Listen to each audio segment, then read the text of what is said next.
Bonjour à tous. Donc, tout d'abord, merci de vous être inscrits afin de visionner aujourd'hui ce petit webinaire donc, sur la FEST, l'action de formation en situation de travail. Donc, on va attendre encore un peu que vous m'entendez fort et clair. Bonjour à tous, je reconnais des noms, super. Donc, le but de ce webinaire aujourd'hui, ça va être surtout de vous donner l'ensemble des clés afin que, pour ceux qui ne connaissent pas encore la FEST, vous puissiez vous approprier cette action de formation en situation de travail. Donc, je ne vais pas en dire plus, on va attendre encore quelques instants. Alors, je répondrai aux questions à la fin du webinaire, s'il y en a. Bien évidemment, le document sera téléchargeable à la fin. Je vous ai mis le max d'infos avec le maximum de liens afin de vous donner vraiment une vision large de la FEST. On va essayer de faire ça en 45 minutes. Ça va être intense, mais le document, je vous ai vraiment tout mis dans le document à télécharger de façon à ce que vous puissiez vraiment vous saisir de la FEST. Donc, on va pouvoir commencer gentiment, tranquillement à parler de la FEST. Donc, rapidement, je vais présenter quand même Calester Consulting. Donc, moi, je suis la fondatrice, j'ai des équipes derrière. Donc, à l'heure actuelle, Calester Consulting, c'est la collaboration d'experts passionnés de la formation, surtout de la formation inclusive. Voilà, pour ceux qui savent vraiment, qui connaissent très bien Calester Consulting. Donc, et aujourd'hui, nous apportons l'ensemble de nos compétences auprès de différents acteurs du monde de la formation. Donc, parlons concrètement des choses qui vont nous intéresser aujourd'hui. Donc, la FEST. Donc, déjà d'une, nous allons voir la définition et l'historique de la FEST, bien évidemment, les bénéfices de la FEST, les différentes étapes de mise en œuvre d'un parcours à FEST. On fera un petit focus sur les financements. Et bien évidemment, je vous mettrai à la fin des petits cas d'exemples de cas d'application concrets afin que ça vous parle mieux. Donc, voilà, bien évidemment, vous pouvez poser des questions, j'y répondrai tranquillement à la fin. Donc, la FEST. La FEST, c'est déjà un acronyme. C'est l'action de formation en situation de travail. Donc, la fameuse loi de septembre 2018, la loi Avenir qui a réformé le monde de la formation, a notamment donné une nouvelle définition de l'action de formation et donc a reconnu la possibilité de suivre une action de formation en situation de travail. Cependant, bien évidemment, tout ça doit être cadré. Il y a 4 critères légaux qui précisent les conditions de la mise en œuvre d'une action de formation en situation de travail. Donc, en premier, c'est l'analyse de l'activité de travail. On reviendra sur tous les points plus tard en détail. Donc, ensuite, la désignation préalable d'un formateur pouvant exercer la fonction tutorale. La mise en place de phases réflexives distinctes des mises en situation, avec des évaluations. Et donc, voilà, des évaluations spécifiques jusqu'à la fin de la formation. Donc ça, c'est déjà les 4 critères légaux qui encadrent la FEST. On va revenir au fur et à mesure tranquillement. Alors, une chose que je tiens quand même à préciser sur la FEST, c'est que la FEST, ça ne doit pas substituer non plus aux autres approches pédagogiques existantes, mais c'est une opportunité supplémentaire de rendre la situation de travail apprenante et de formaliser ce qu'on fait. Avant, ce qu'on disait, on apprenait sur le tas, la FEST, on n'apprend plus sur le tas. Voilà, on apprend sur le lieu de travail, mais tout ça va donner lieu à de la traçabilité. Bon, aussi, à noter que la FEST se distingue de l'alternance classique parce que là, on est directement sur le lieu de travail. Voilà, l'alternance classique, elle dissocie formation théorique et mise en application pratique des enseignements. Dans le cadre de la FEST, là, il s'agit d'acquérir des compétences en situation de travail, d'enregistrer les acquis, tout en adaptant le processus d'apprentissage, bien évidemment, au vu de la progression du bénéficiaire. Donc, ce que je veux surtout mettre en avant, c'est que la FEST, elle peut très bien s'inscrire dans un parcours multimodal. Vous pouvez avoir une partie en initiale, de l'e-learning et de la FEST. Voilà, on en reviendra pareil un peu plus tard dessus. Alors, la FEST, si on remonte vraiment à l'historique de la FEST, et c'est pour ça que là, c'est une modalité qui me touche particulièrement, à FEST et inclusion. Si on prend l'exemple des Alors, je vais y arriver, excusez-moi, des SIAE, donc les structures spécialisées dans l'insertion des personnes les plus éloignées de l'emploi. Dès 2000, elles ont mis en place vraiment des parcours destinés à faire monter en compétence ces personnes-là, en partant de leurs besoins par rapport à une situation de travail. Bien évidemment, tout ça a été tracé.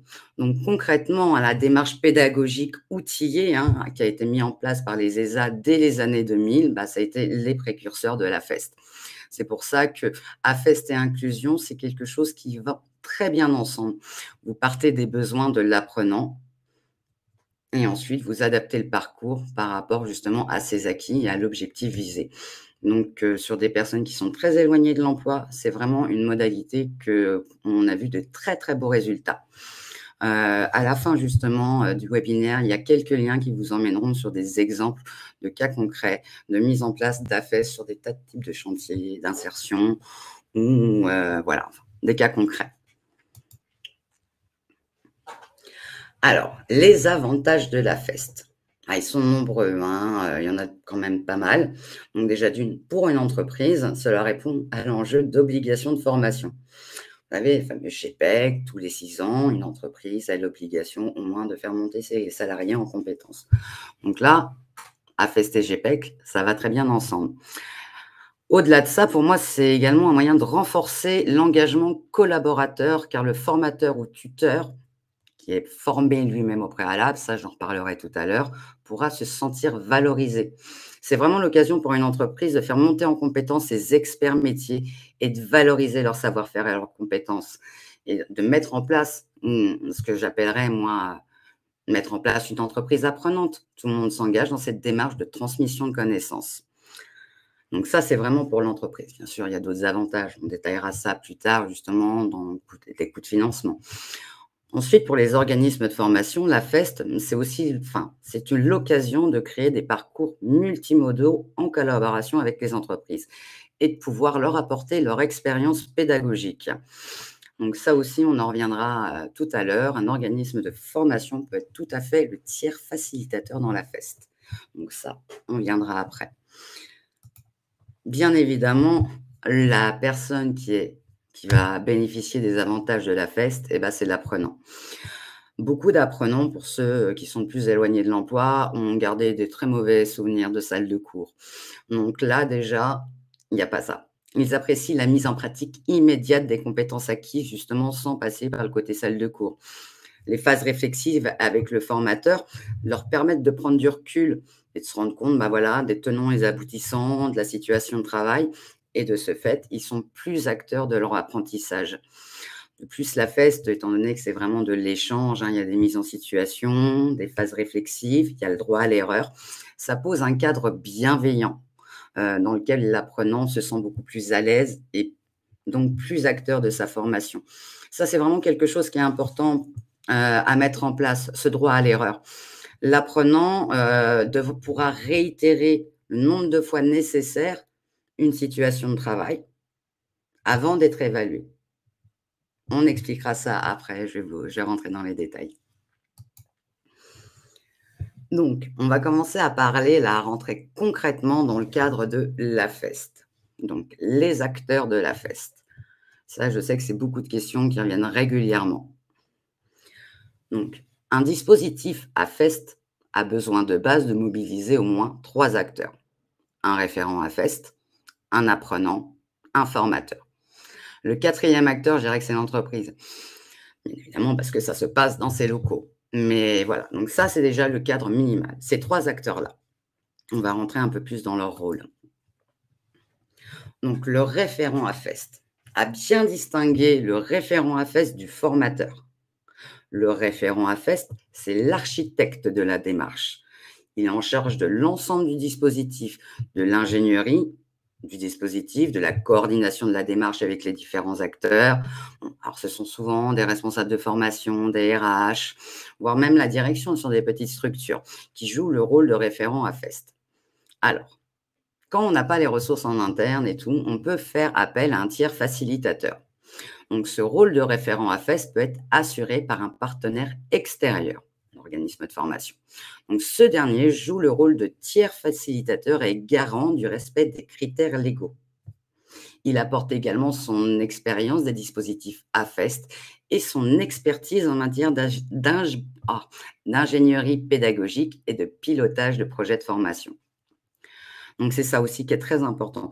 J'entends souvent des gens qui se freinent sur l'AFEST en disant: «Oui, mais j'ai pas de référent AFEST en interne, oui». Non, il y a quand même d'autres possibilités de prendre l'AFEST en main. On va aussi vous expliquer sur la suite. Le formateur AFEST. Alors, le formateur AFEST, ça peut être un formateur, un tuteur, un référent métier ou un salarié expert du domaine. Cependant, il doit donc être formé afin de mener les phases réflexives dans de bonnes conditions pour l'apprenant. Les phases réflexives en AFEST, c'est vraiment un élément indispensable pour avoir un parcours AFEST réussi. On reviendra tout à l'heure dans les détails. Pareil, les questions qui sont revenues le plus régulièrement sur le formateur AFEST, je vous les ai mis en dessous. Donc, est-ce que le formateur AFEST peut-il être extérieur à l'entreprise? Oui, c'est tout à fait possible, même si ce n'est pas vraiment recommandé, puisque quelqu'un en interne connaîtra l'ensemble des procédures, les équipements et tout. Mais quand on n'a pas la ressource en interne, il est possible d'aller chercher un formateur externe. Dans ces cas-là, il faut penser procédure de recrutement, l'identification des compétences et de l'expérience nécessaires, connaissance de l'environnement, des équipements. Donc tout ça aussi, ça demande à être tracé. Donc là, on touche un petit peu Calliope. Voilà, je ne vais pas faire des croisés, mais dans la FEST est totalement liée à Calliope dans sa traçabilité. Donc voilà, donc le formateur peut être extérieur. Ensuite, est-ce qu'un formateur AFEST peut-il animer un groupe? Oui, on peut faire une formation, un formateur AFEST peut avoir un groupe d'apprenants. Cependant, il y a les sessions réflexives qui peuvent être aussi menées par groupe, mais bon, je reviendrai plus tard tout à l'heure sur ces sessions réflexives. Alors, est-ce que les formateurs AFEST doivent-ils être certifiés? Il n'y a pas d'obligation, mais quand même, c'est une préconisation, hein. Mener une démarche réflexive, ça demande quand même d'être formé à minima. Il y a des outils, il y a un suivi, donc c'est quand même quelque chose, de fortement conseillé, enfin que je conseille fortement. Surtout que, ça, on verra plus tard, au niveau des financements, mais les OPCO ont pensé à ça quand même, un minimum. Donc, le concret, les étapes de la mise en œuvre d'une AFEST. Je vous ai fait un joli petit schéma, très simple. Voilà. Donc, on va partir des différentes phases, le diagnostic, l'analyse de la situation de travail. On va recenser les compétences, le besoin de l'apprenant, l'élaboration du parcours et des outils, le parcours en lui-même, l'alternance des mises en situation, des sessions réflexives, l'ajustement du parcours, l'évaluation finale, la valorisation des acquis et l'amélioration continue. Donc ça, on va rentrer en détail vraiment dans la mise en place de NAFEST. Alors, la toute première étape, je ne dirais même pas que c'est la première étape, c'est l'étape préalable, c'est le diagnostic de faisabilité. Donc, une fois qu'on a identifié le besoin en compétences au sein de l'entreprise, il faut analyser la pertinence, la faisabilité et les enjeux de la mise en place d'une AFEST. Donc là, il faut analyser les risques. Voilà. Si je mets en place une AFEST, quels sont les risques auxquels je vais me confronter? Est-ce que j'ai les ressources en interne? Plus concrètement, il va falloir donc déterminer si c'est possible de mettre une AFEST en place. Est-ce que ça répond aux besoins et aux objectifs professionnels des salariés, de l'entreprise? Est-ce qu'il y a les ressources suffisantes pour la réaliser? Est-ce qu'elle est susceptible de produire des résultats positifs?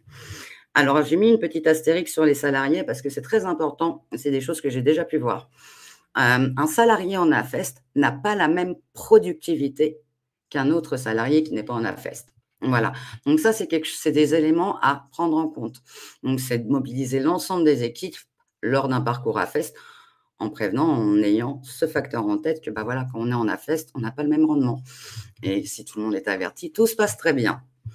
Donc, alors, comme pour toute action de formation, bien évidemment, quand on réalise un diagnostic AFEST et qu'on commence à réfléchir, on détermine clairement des objectifs à atteindre.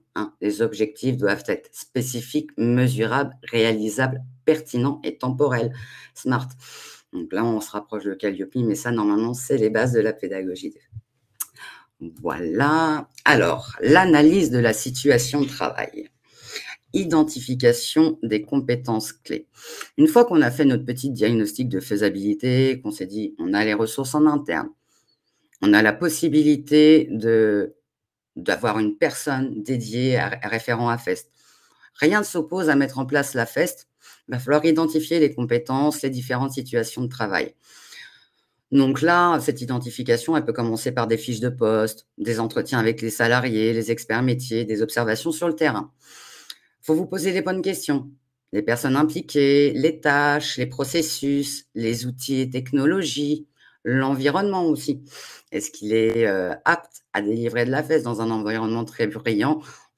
Voilà, il y a des petites situations comme ça. Enfin, c'est tout ce petit détail, ces petits détails, justement, à prendre en compte quand vous élaborez un parcours à FEST afin d'identifier les différents risques, entre guillemets, du parcours. Voilà.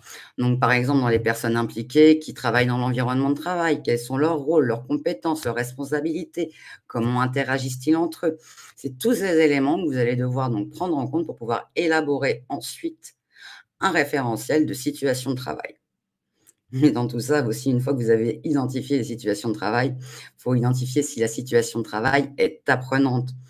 C'est-à-dire si l'apprenant, le bénéficiaire, va avoir l'occasion de réitérer plusieurs fois cette action afin de pouvoir s'améliorer et monter en compétences.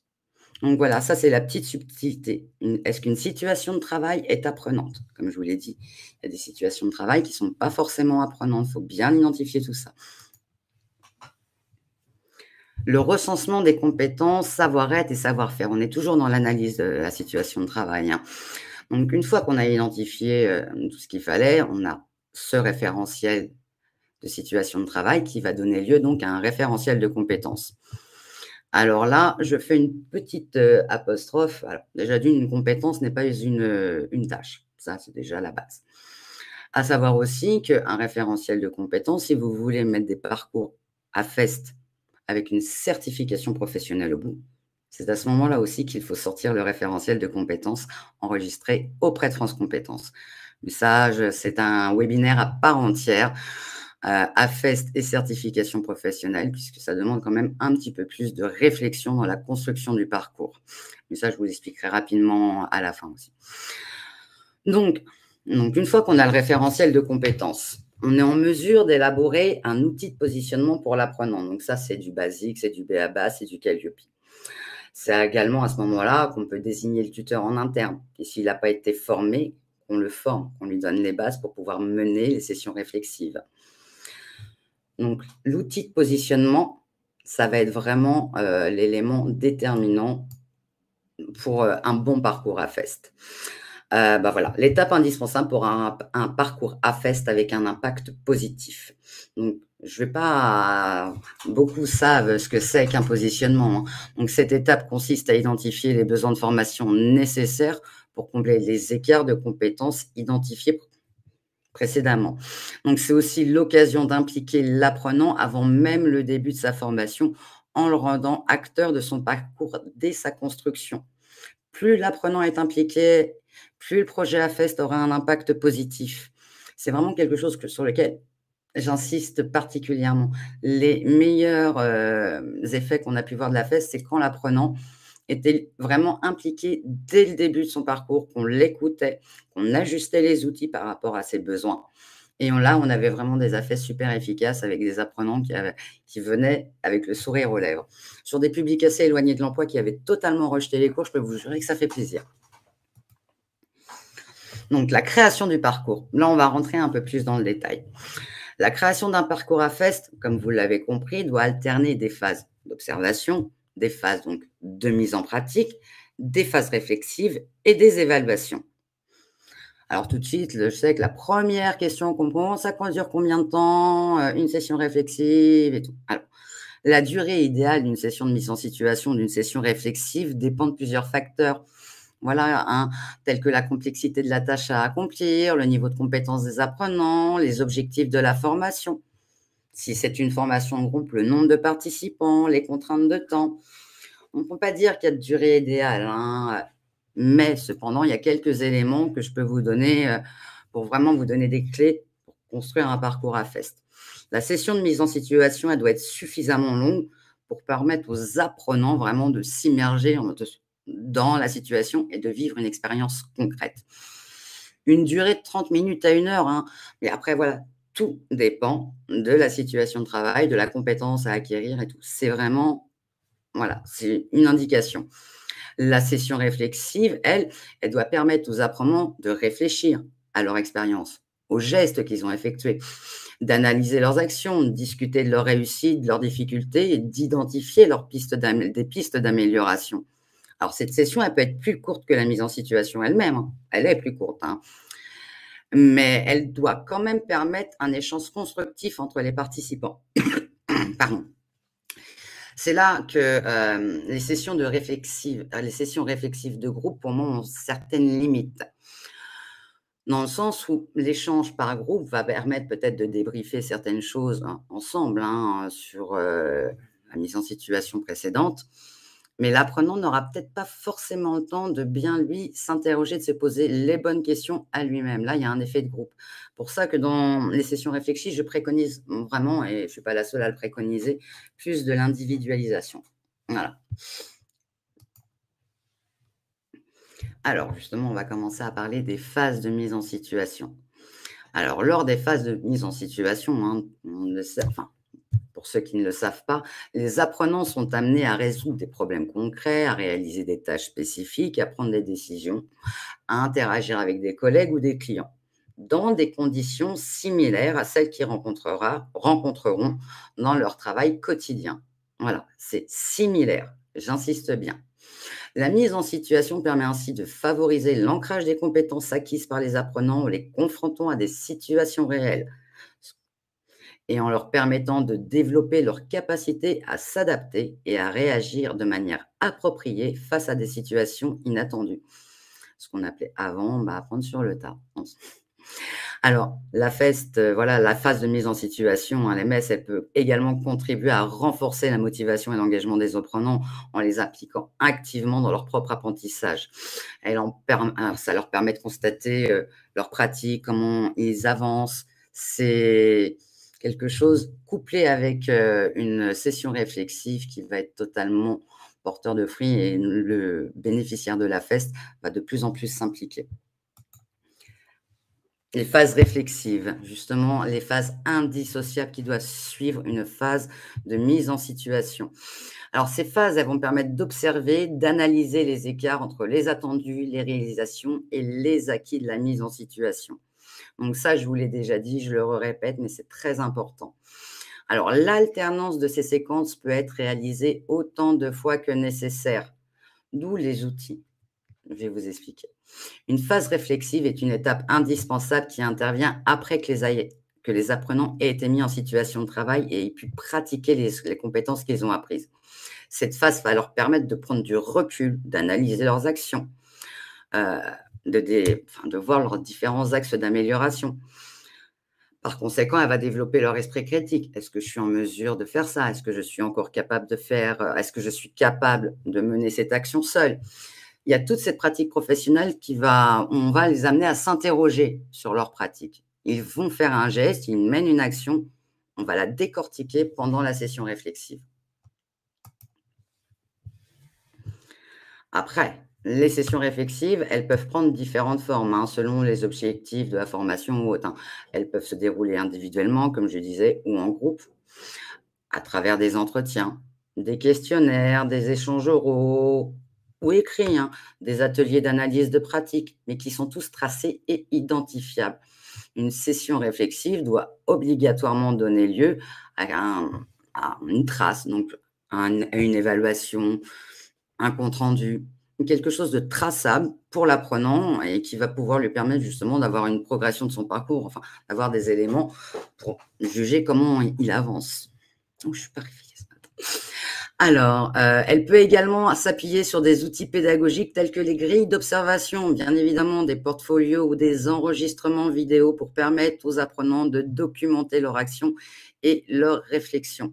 Pour résumer, la phase réflexive permet aux apprenants de transformer leur expérience en apprentissage en leur permettant de prendre du recul, d'analyser leurs actions pour mieux comprendre leurs pratiques professionnelles et continuer à monter en compétences afin d'atteindre l'objectif professionnel visé. Donc ça, c'est vraiment la définition de la phase réflexive. Là, je vous ai mis un petit exemple de planning à fest, puisque le visuel parle beaucoup mieux. Donc là, imaginons un programme, un exemple de planning à fest de 3 semaines. Donc chaque couleur, c'est une situation. Donc première journée, ça va être la phase d'observation. Imaginons un apprenant enfin un stagiaire, quelqu'un qui ne connaît pas du tout la situation de travail, il va être en phase d'observation. Ensuite, en bleu, ça va être tout ce qui est présentiel, de la pratique. Voilà, il est dans le quotidien.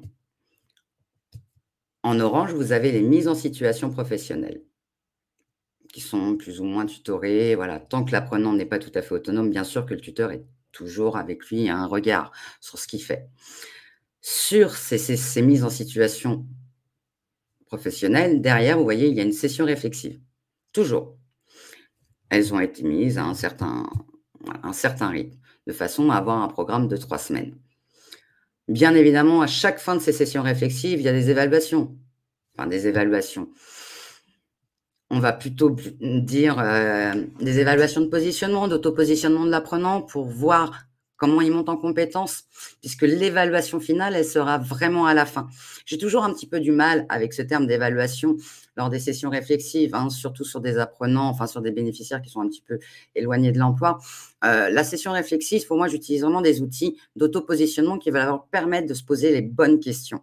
Et ensuite, on ajuste le parcours par rapport à leurs avancées. Quelqu'un qui va il y aura des personnes qui prendront un petit peu plus de temps. Donc, le parcours de 3 semaines peut se transformer en parcours de 4 semaines, puisqu'il y a besoin de plus de situations, de mise en situation professionnelle et de sessions réflexives derrière. Bien évidemment, vous ne pouvez pas non plus que ça soit ad vitam aeternam.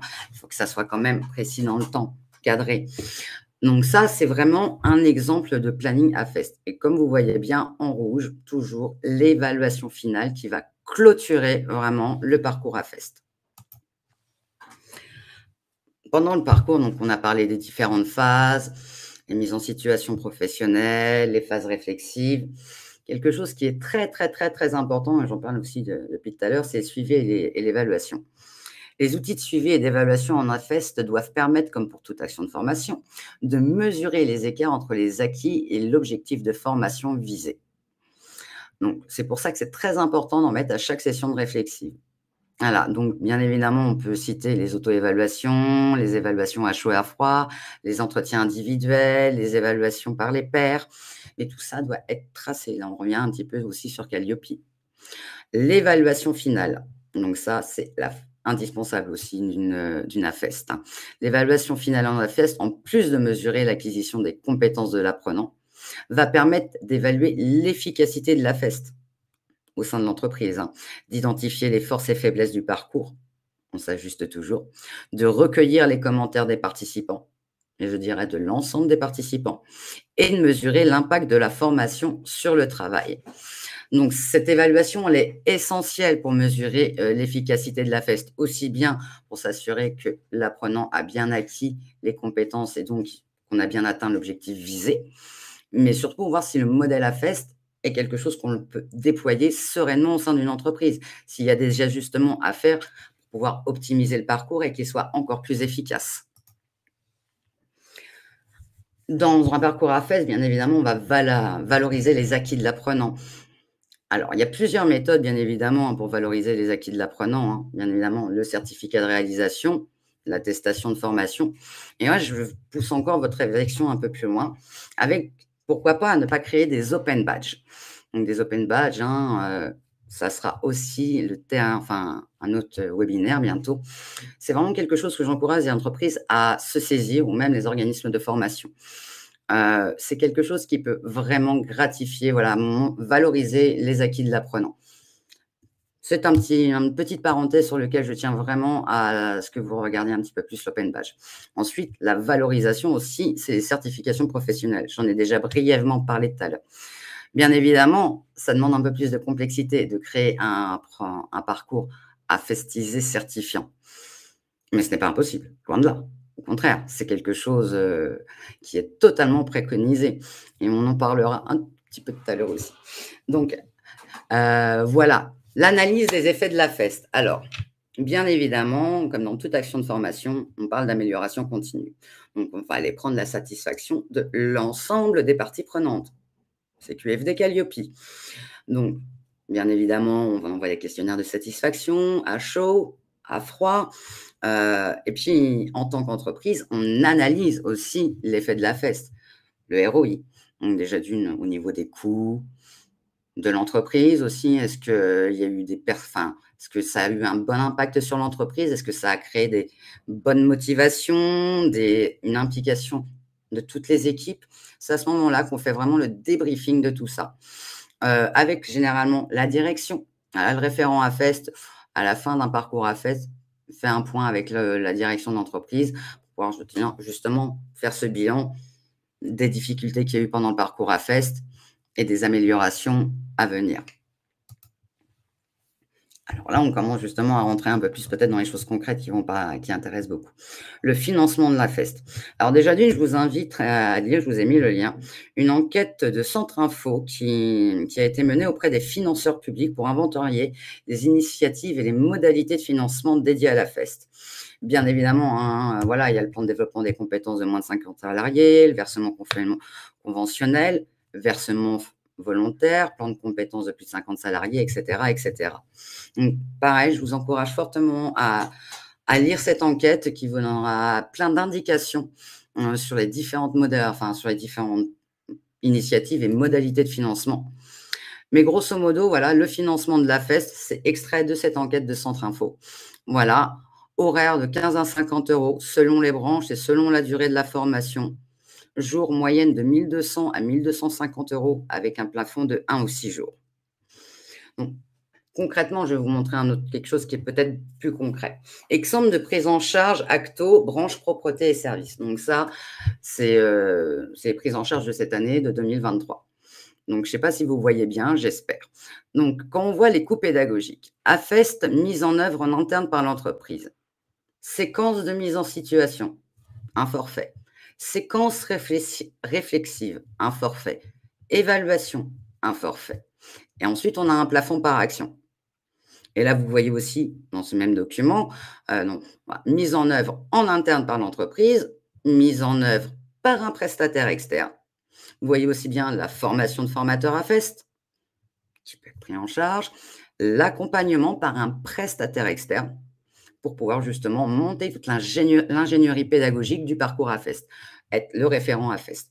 Donc, je vous invite, pareil, à aller consulter sur vos OPCO, enfin, si vous êtes une entreprise, et d'aller regarder justement les taux de prise en charge.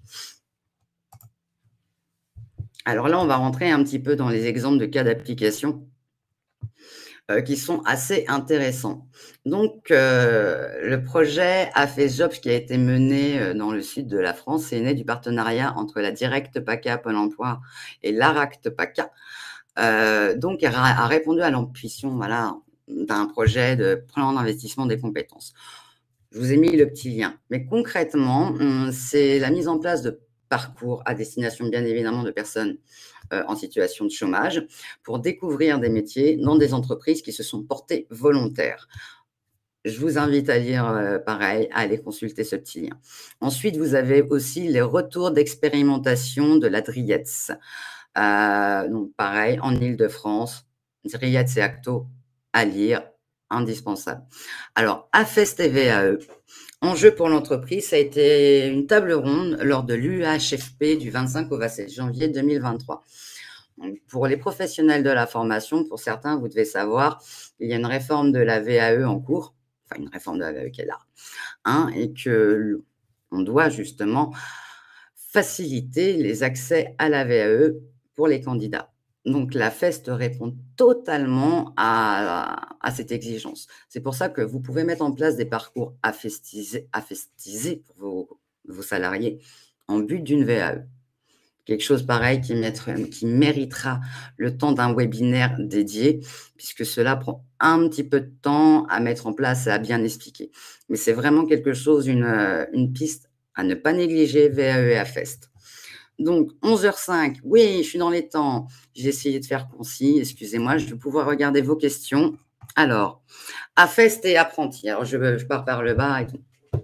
Alors, attention, apprentissage, AFEST. Comme je vous ai dit, l'AFEST, c'est une modalité pédagogique. C'est un élément qu'on met dans une modalité. Par contre, l'apprentissage, c'est le statut d'apprenti. Est-ce qu'on peut faire un parcours AFEST en apprentissage? Ça peut être une des modalités, bien sûr, d'un parcours multimodal. Alors, je remonte maintenant un petit peu. Tac, tac, tac. Bonjour à tous. Tac, tac, tac. Alors, je dis s'il y a des questions. Oui, il y a aussi des mauvais souvenirs en atelier ou autre, ou salle de cours. J'en suis tout à fait consciente. Mais pour des pas enfin, d'expérience, pour des candidats qui étaient totalement décrocheurs scolaires, la FEST a su, leur apporter une solution.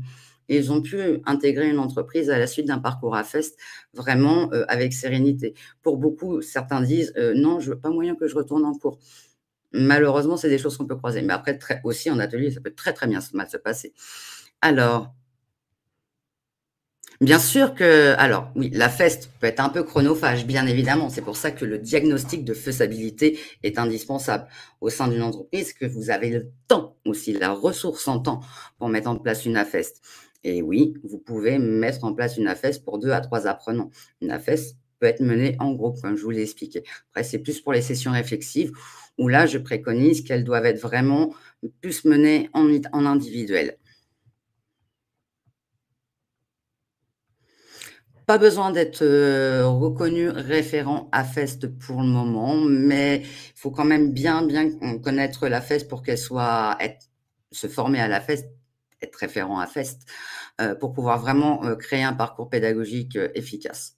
Je le conseille. Alors, le partenaire extérieur n'est qu'un organisme de formation. Pas forcément, par exemple, pour le diagnostic, de faisabilité et la création du parcours, vous pouvez faire appel à un cabinet, RH, un cabinet de prestataires extérieurs, qui vont vous créer un parcours pédagogique. Ça, c'est possible. L'organisme de formation, lui, là, par contre, c'est indispensable si c'est lui, qui a avec le formateur. Voilà, ça, c'est donc, c'est la seule obligation. OK. Mmh. Alors, le déroulé d'un AFEST, le déroulé n'est-il pas tout simplement celui d'une formation classique, mais sur poste de travail? Oui, on pourrait dire ça. Simplement, oui, là, c'est sur poste de travail, mais tout est tracé. Avant, il y a quelques années, voilà, on appelait ça de la formation sur le tas. On montait en compétences en observant, en ayant, bah, voilà, nos tuteurs derrière nous qui nous faisaient monter en compétences en disant: «Non, ton geste, il est pas bon. Non, il faut que tu reprennes ton document». Voilà. Là, bah, voilà, c'est la même chose, sauf que tout est tracé. Bah, comme je disais tout à l'heure, chaque séquence réflexive doit donner lieu, ben, à un compte rendu, quelque chose qui va prouver qu'on a bien suivi l'apprenant.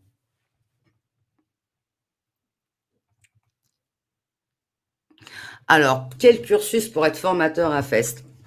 En interne, un expert métier, une fois qu'il aura une formation de base, bah, voilà, sur, formateur en interne, des bases d'andragogie, hein, concrètement, heu, tout le monde peut l'être. Il suffit d'avoir une expérience métier et puis une appétence aussi quand même, hein.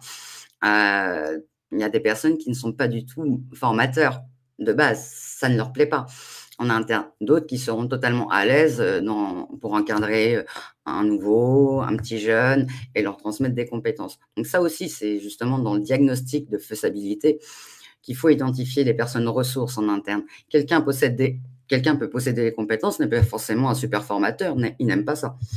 Donc c'est pour ça que c'est très important. Alors, OK pour une productivité moindre, mais quid de la place à l'erreur dans les apprentissages? Bah, c'est là d'autant plus important lors de l'identification de situations de travail et de la création du parcours quand je vous parlais des risques. Ça, c'est un risque. L'apprenant a le droit à l'erreur, totalement, mais il ne faut pas que l'erreur, elle soit non plus qu'elle ait des conséquences. Donc il faut que ce droit à l'erreur, il soit mesurable. Donc, le droit à l'erreur a toute sa place dans la FEST. Au contraire, une erreur, session réflexive, on ajuste et on refait plus l'erreur. Mmh. Alors, si je vous suis bien, cela signifie que la FEST doit englober toutes les compétences nécessaires à la réalisation du travail de l'apprenant, ou peut-on se centrer sur un volet? Bien sûr, vous pouvez uniquement sur un nouvel outil à maîtriser, par exemple. C'est l'entreprise. Voilà. Par exemple, une nouvelle machine qui vient d'arriver sur une ligne de production. Vous avez un seul expert métier qui sait manier cette machine. Au niveau de la gestion des compétences en interne, c'est un petit peu risqué d'avoir une seule personne qui manie tout ça. Donc, vous allez décliner un programme AFEST où cet expert métier donc, va pouvoir jouer le rôle de tuteur auprès d'autres salariés de l'entreprise qui vont monter en compétences et acquérir une nouvelle compétence sur cette machine. Voilà, donc c'est totalement possible. Il n'y a aucun problème sur ça. Donc, l'apprentissage AFEST est-il limité dans le temps? Oui, bien sûr, une AFEST, enfin, la FES, plus c'est court, mieux c'est. Un parcours à FES, pour moi, doit être durer quelques semaines, hein. On peut le mettre sur, quelques mois, mais ça dépend de la complexité des tâches. C'est toujours la même chose. Donc voilà, voilà, hein, limité dans le temps, je dirais oui, 3 4 mois. Après, mais pas plus, hein. Mais pour moi, le parcours à FES idéal, c'est quand même un parcours de 2 3 semaines, avec des compétences ciblées sur des formations courtes, hein. Bien évidemment, je vous parle de ça. Des exemples de planning, je vous en oui, je parle beaucoup, je sais, c'est un de mes défauts, pardon. D'ailleurs, c'est pour ça que je fais des webinaires, c'est pour que ce débit de parole puisse vous servir. Bonjour, très bien.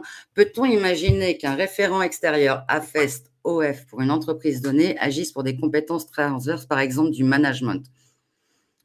Alors, on a l'impression que la FEST concerne surtout l'acquisition de compétences manuelles.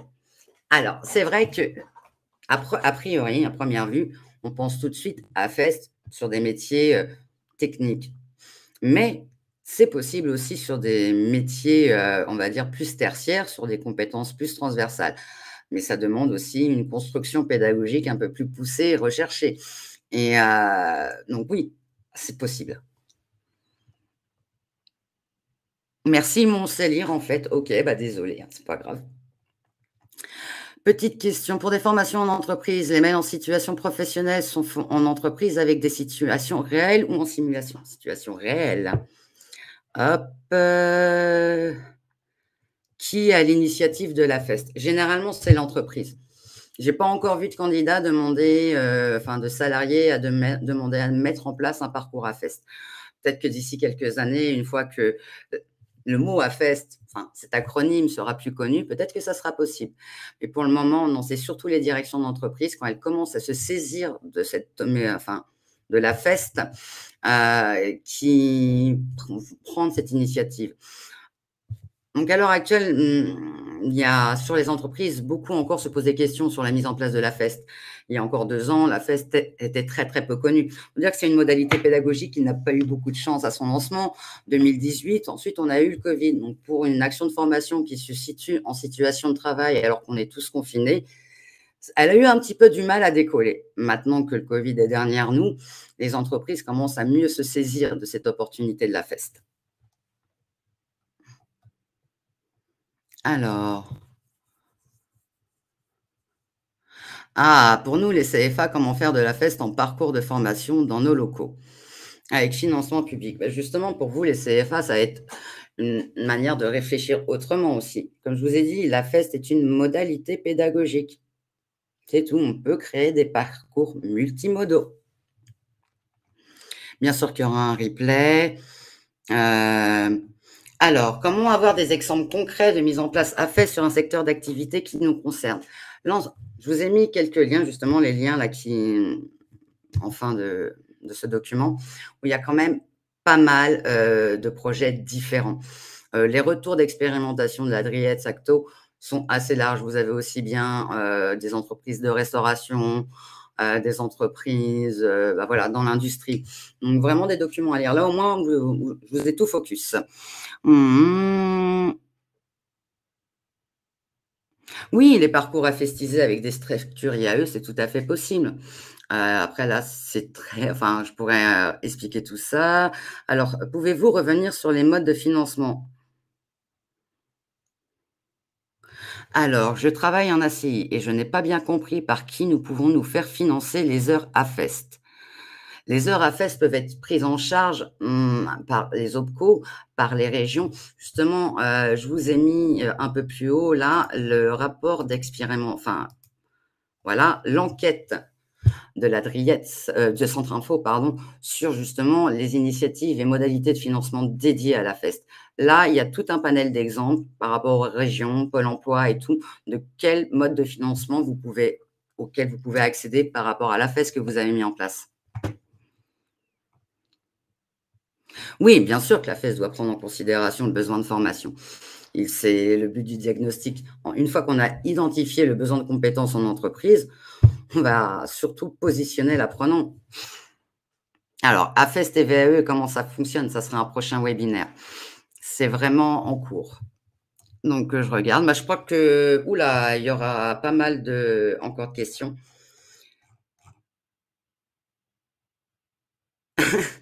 J'aime beaucoup vos questions. Comment obtenir la certification AFEST sans passer par des organismes qui demandent l'équivalent d'un bras, une jambe ou un foie, j'imagine bien.